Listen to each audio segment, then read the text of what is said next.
So, what if the smart choice, the one everyone tells you to make, was actually the wrong one for you? We're about to dive into the story of someone who got this incredible offer, a huge scholarship to a prestigious school, and he walked away.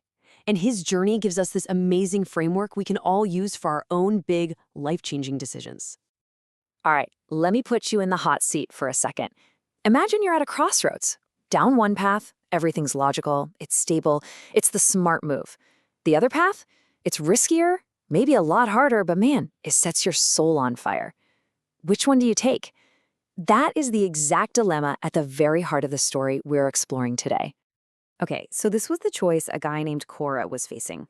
School A is the dream offer, right? High prestige, a big scholarship to back it up. The only catch? This immense pressure to keep your grades sky high. Then you have School B. It's kind of the underdog. Less money, not as famous, but also way less external pressure. I mean, on paper, it's a no-brainer. School A is the logical choice, isn't it? And yet, he chose School B. Yep, he deliberately picked the path with less money and a whole lot more financial uncertainty. This is where the story gets really interesting.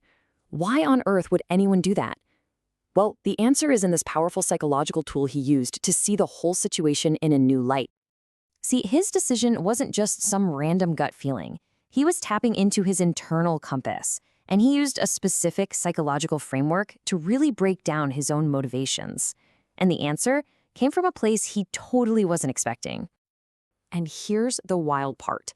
Cora suddenly remembered this motivation theory from a psychologist named Edward Dacey, something he'd actually written about in a paper for school. He realized the answer to this massive real-life problem was hiding in a framework he already understood on an academic level.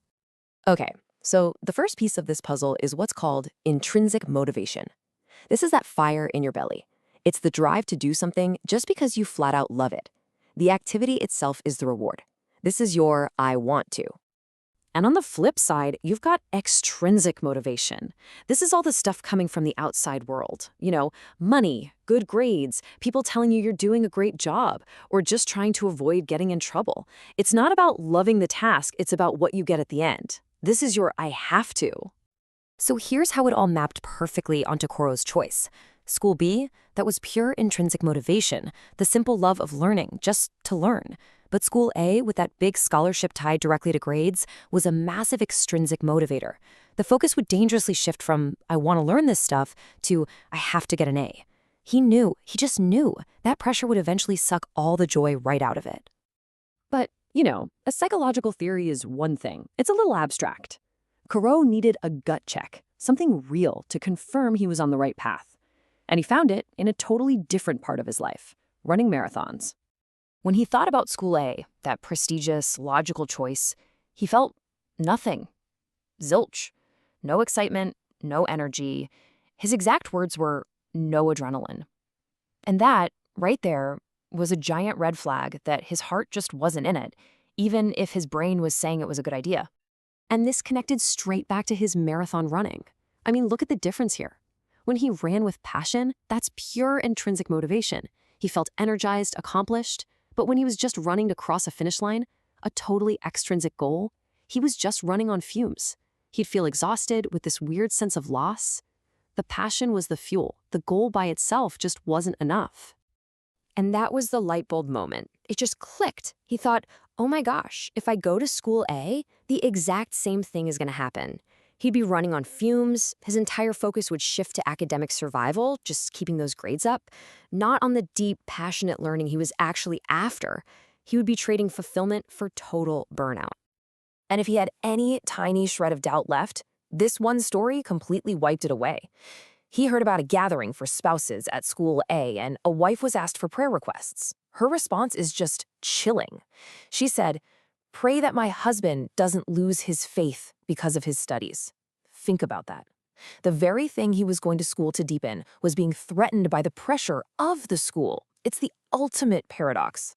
So you've got the psychological theory, you've got the gut feeling from the adrenaline test, you've got the marathon analogy, and then this final sobering story. Koro was connecting all the dots, and as these pieces clicked into place, the right path forward became crystal clear. Now, the key thing to get here is that it wasn't just one single thing. It was this powerful convergence of insights. The theory gave him the framework. The adrenaline test gave him the feeling. The marathon analogy predicted the very real danger of burnout. And the wife's story confirmed the risk.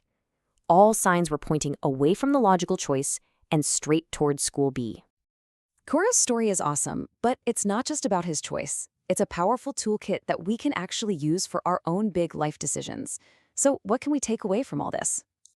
All right, here it is, a 4-point framework for your next big choice. First, listen to that inner voice. Prioritize your intrinsic want to over the world's have to.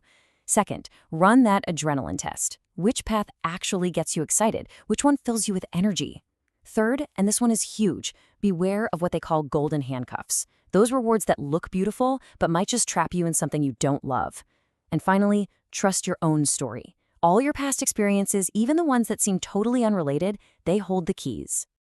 And that brings us to the final thought for today. What's the School B in your own life?